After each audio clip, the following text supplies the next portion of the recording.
He brought brass and rage and woundedness to Rose, a woman whose struggles, much like Lapone's, are as self-perpetuated as they are riveting. That was the most important line in the entire Patti LuPone piece that just came out. Because throughout the entirety of this article, Patti keeps saying, like, everything has been so hard for me. Everything has been horrible for me. It's been so hard. Why has everything been so hard? When it kind of is seeming like maybe it was you who made it hard, Patti.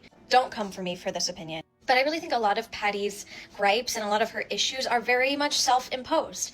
We have all heard about how she behaves as a professional in these working environments in theater. We've seen the videos of her like screaming at people with phones and masks and cameras, and even when they were supposed to be in those situations. And part of why she's a gay icon is because she's so bold and she does what she wants, and that's great. But she also hurts people along the way. She makes these like microaggressive statements towards Black people in the industry. She calls Keisha Lewis a bitch.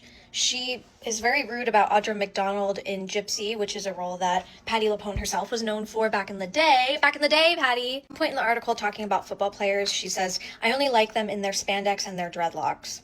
A little weird to say. It seems like her complaint is that, people are mean to me, but you're mean to people, it kind of seems like. So when you act like that, you isolate and you alienate yourself from people, and that perpetuates, and it has perpetuated, it kind of seems like, from her own word, her whole career.